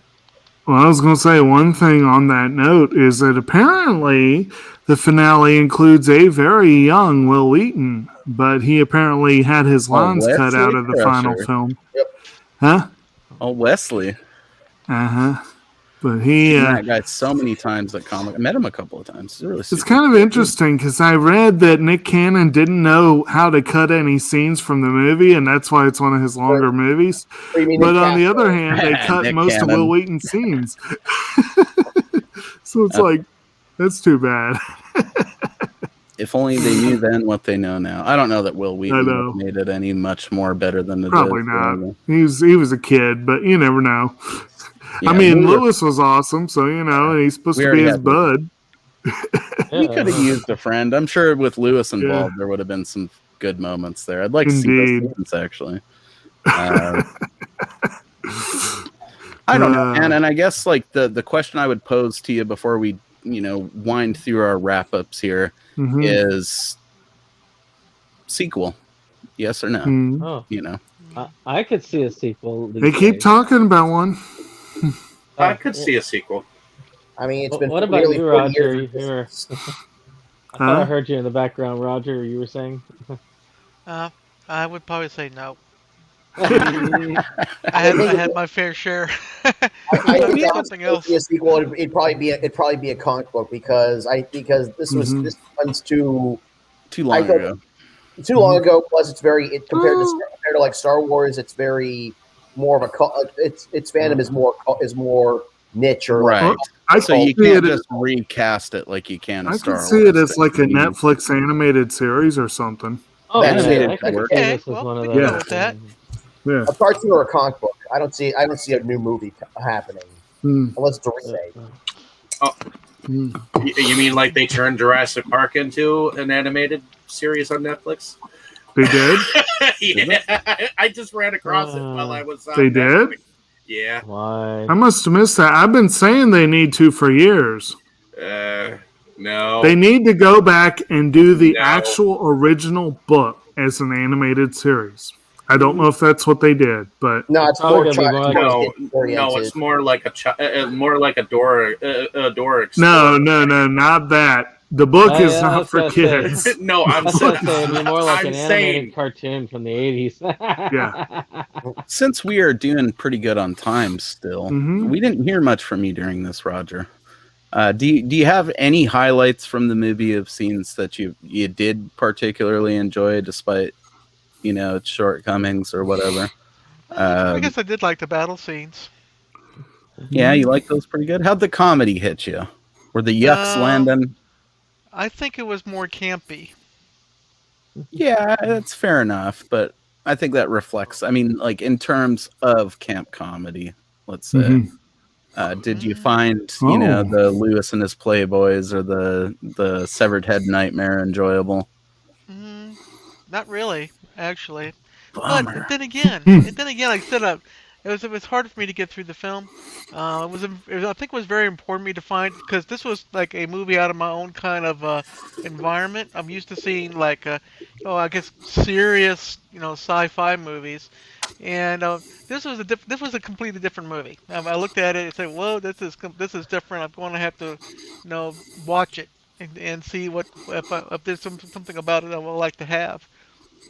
What I liked about it, but it is, like I said, as a watcher, as I watched the film, I am happy that I was watching something different, because this is simply something I would never have thought about watching.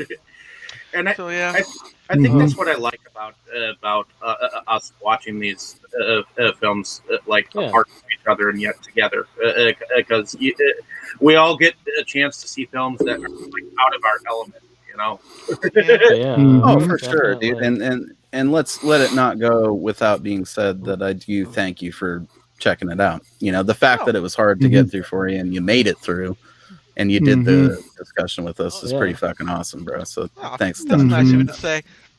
Thank you. Oh yeah, that was really awesome. I thought it was great that you were able to join us. Yeah, but I do want us to make sure we hit those the special effects. Yeah, that's what we're getting into right now. Yeah. So now it's time to run down the specifics of this bitch. So that would be like special effects, visual effects, music, favorite character, favorite scene, and what else? Am I leaving anything out of there? No, you got Score. most of it. Huh. So I guess since it was the last mentioned, what do you guys think about the music in this? Dave's already on record as it's awesome, and I would second that. But if you have anything else to add, Dave, now's the time. Well, seeing it from Brandon's copy, it's like I remember seeing it like on a VHS type quality, and seeing the seeing the ship more sharpened, and the spaceships more visible, and some of the details more hammered out. That was pretty awesome. I mean, I'd never seen like any of the colors more vibrant than they were in here. So I have to commend them for how they made this, everything look like it was actually more of a spaceship or anything, instead of just Christmas lights and cardboard sets. Y'all gotta have loved the monster effects though. The Yeah. like the makeup and the costumes and all The- that. I think the makeup effects were good in this. I like the makeup, and They were decent. Unfortunately, they were in between being like Star Trek and Star Wars, so I kind of figured, I kind of found like they didn't know what they were entirely. I feel like Go ahead. personally, I think they held up better than the computer effects did. Yes. Although the computer effects, they scream 80s in not entirely a bad way. The CGI has charm. Yeah. Right. But I mean, even if we're just down to those appliances, whatever Star Trek, Star Wars vibe they had, the people that were acting through the appliances were wearing well-made appliances, I love the effects on the costumes. I liked like the creatures, the kind of stormtrooper-ish creatures with the helmets, with the imagination showing that they were kind of like these drones that had difficulty thinking individually, so they had to use this hive mind to operate. I really just I like the whole deal that they put there. Well, and dude, the whole concept of like having to look straight forward to see the HUD for the targeting system in the ship was just something I still think is so cool. So it's little touches in sci-fi that make it feel like new technology, because it wouldn't be nothing for them to overlay like a display onto a screen you were looking through. Right. But to have it only be there when you're looking at it is pretty crazy. But that's more of like just an implied, it's not really effects. I think the bubbling Alex in his bed is pretty cool too. It's always cool when they throw like a crazy, effects piece like that in the movie.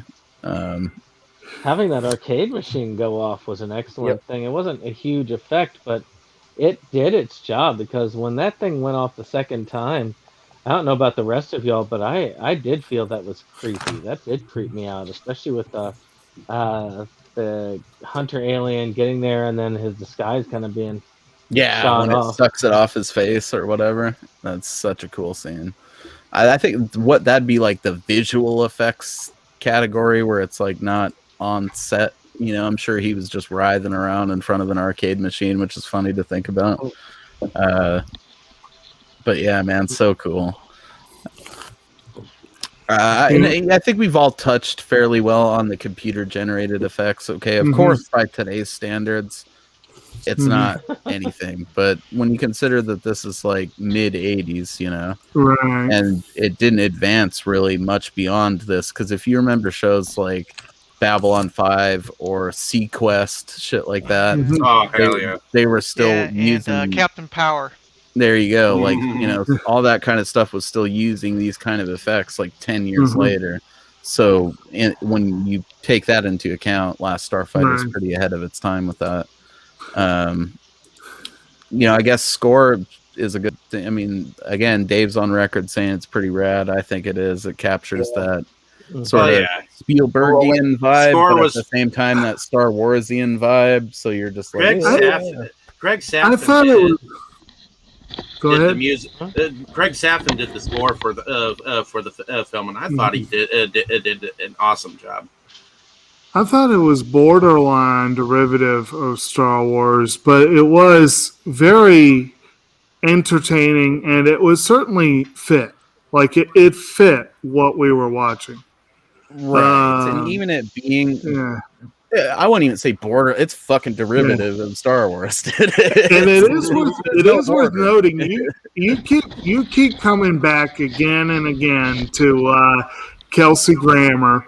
It's worth noting that this is the guy who composed the music for Cheers for all those years. What the hell? He also did Nightmare on Elm Street 4. Yeah. I wonder if And Ripley's Believe It or Not modeled his iconic hairstyle off fandom from this movie. We'll never know. You never know. But he did have a lot more hair on Cheers than he did on Frasier, but you know.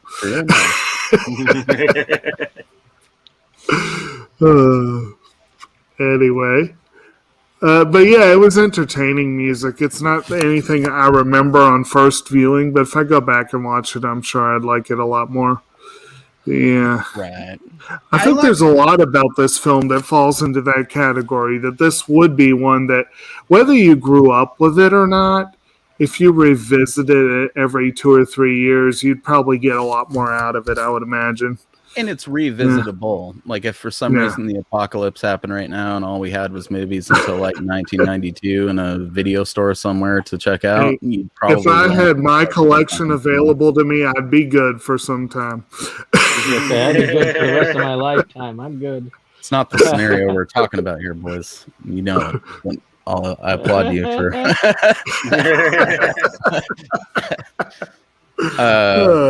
Characters, favorite characters. Let's fire those out there. Okay.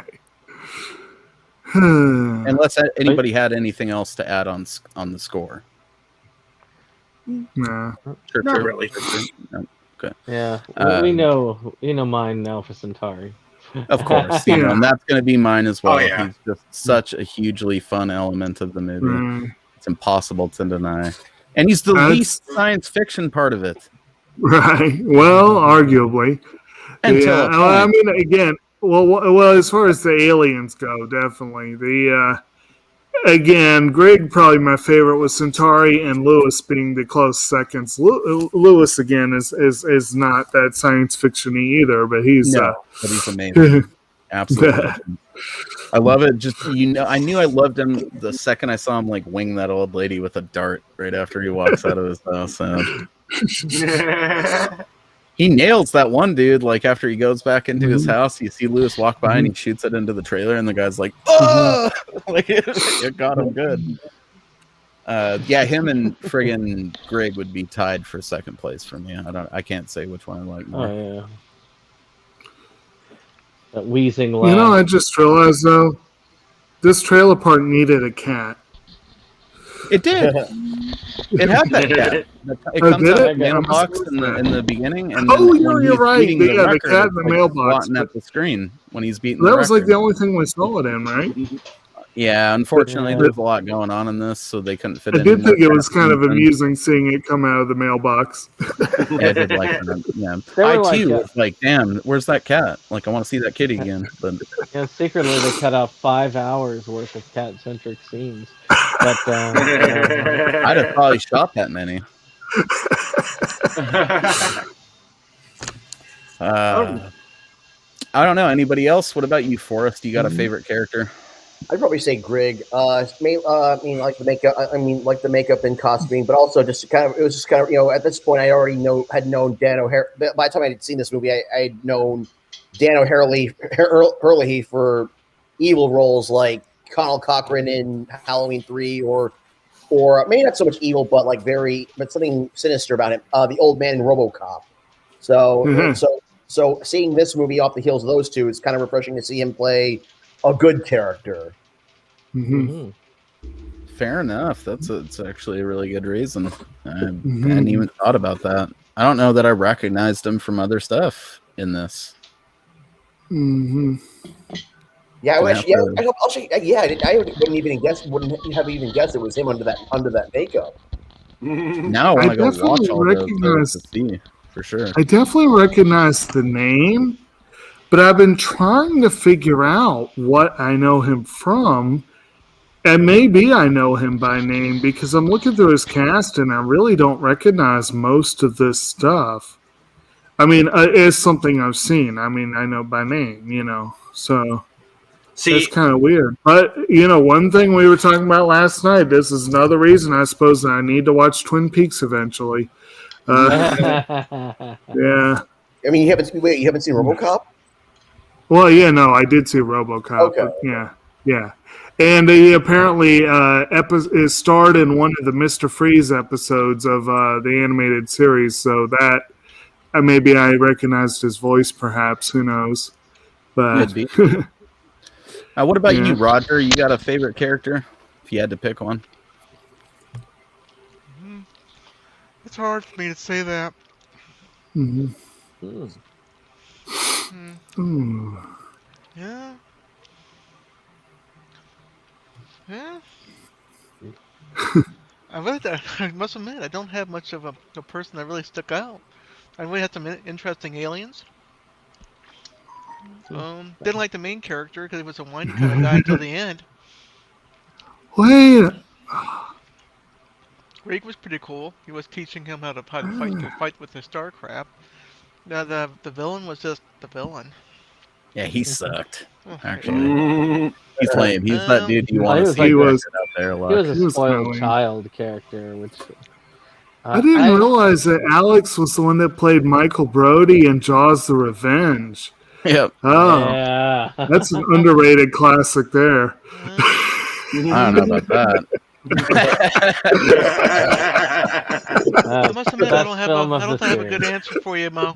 I don't have a good answer for you. Hey man, you already gave a pretty good one though. I mean, Greg is seems to be a fan favorite, and Alex is kind of a whiner. So You're too kind, buddy. I think this has been great, man. I mean, there's a lot of people that wouldn't like the movie that would probably be like not a fun guest still, Roger. So thanks for hanging in there. It's important to see what people don't like of the movie, just as much as it is to see what people do like. Yeah, I mean, he has fair points. It makes my heart hurt to hear them. It's just because I love the movie so much. But it's like when you have a kid where someone's like, yeah, he's a bit of an asshole sometimes, and you're like, that's my son. But inside you're like, yeah, he kind of is. Again, it can happen. I think the thing that I liked the most about this film is the fact that that when the aliens are like realize that their ship is like going down for the count, they're like, "What do you do, sir?" We die. We die. Yeah, Indeed. Classic. I don't know. I guess that's a good segue then into favorite scenes. Anybody have a favorite scene they want to chuck out real quick? I like the line that the one guy gives that's inspirational. It's like, you gotta grab it on with both hands and hold on tight. I don't know why. I just love the scene. I don't do it justice because the way he says it is very good. Yeah, it's and great. Leading it into that like kick-ass score section. I just really like that. Solid selection. What about you, Jake? I've kind of mentioned my favorites, just like certain little bits of dialogue. Mostly Greg and Lewis had some just great little bits of dialogue. The part where Centauri was haggling over his fee was also pretty great. There were little moments like that. And that's fair enough, man. There's a lot of those to be had. What about you, Forrest? Let's see. Favorite scene.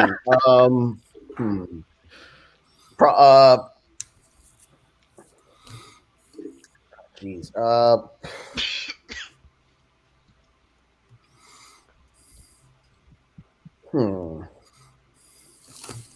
Trying to say any particular moment that really. Do you want us to come back around to you? We can do. Yeah. Let's hear. Yeah, come back to me later. All right. What about you, Roger? Do you have a favorite scene? Like, what's the scene in the movie where you were like, I hate this the least? Easily for me, the most interesting scene was the end. It's when Greg was actually came down to Earth, told everybody at at the trailer park how great Alex is and how he saved the universe and he was proud of him, and that was pretty cool. It's not too many times you see the alien come down and talk to the humans and say, this guy's that we hijacked, he's a great guy. He sure saved the world again. Hell yeah. It's a good choice, dude, actually. What about you, Dave?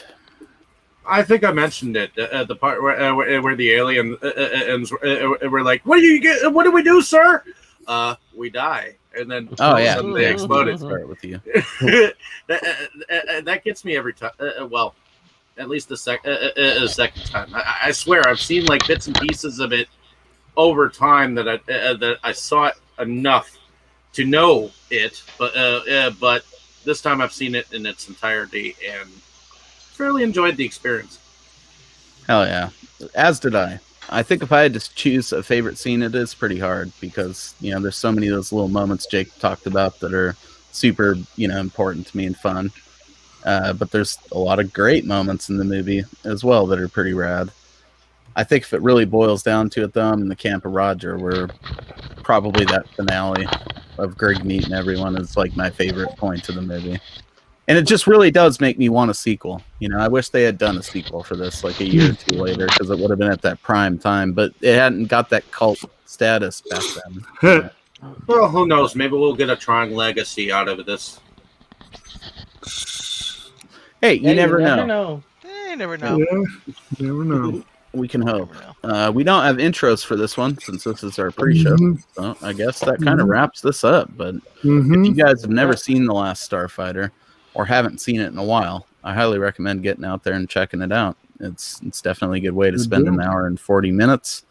And, whether you like it or you don't, at least you've experienced it. I think there's a couple of fan-made games based on this, too, for various retro systems as well as... Yeah, I actually have played the Last Starfighter arcade game because they did make an arcade game a real arcade game out of it. For sure. So get out there. Nowadays with modern emulation, you can check that out at the comfort of your home with your PC there. So if you're a fan of the movie, maybe something to look into. But I'll hand it back over to you. Go ahead, Forrest. I was going to say, just circling back to favorite moment, I would say this is one of the smaller moments. Shit. When his brother is cheering that they're being invaded. Yeah, that's solidly one of my favorite bits of the movie. I don't know how I didn't bring that up. Lewis is just a legend. You could watch the whole movie from like Lewis's perspective, and I'm sure it would still fucking rock. Right. Oh yeah, I could definitely see that. But in any case, ladies and gentlemen, come join us on the Inside Movies Galore channel, where we will be discussing another personal favorite from our buddy Mosley here. So, share, and subscribe, and hopefully you are the next Last Starfighter to join the ranks of the Starfleet. I don't want to do that shit. I'll stay at home, I think, maybe. Killed. Hey, I never said I'd fight in the war. I'd have got in the car with Centauri and rode up there and been like, well, that guy's tentacle was weird, but I probably would have actually followed through with just staying at home. It's enough Luke Skywalker and for me.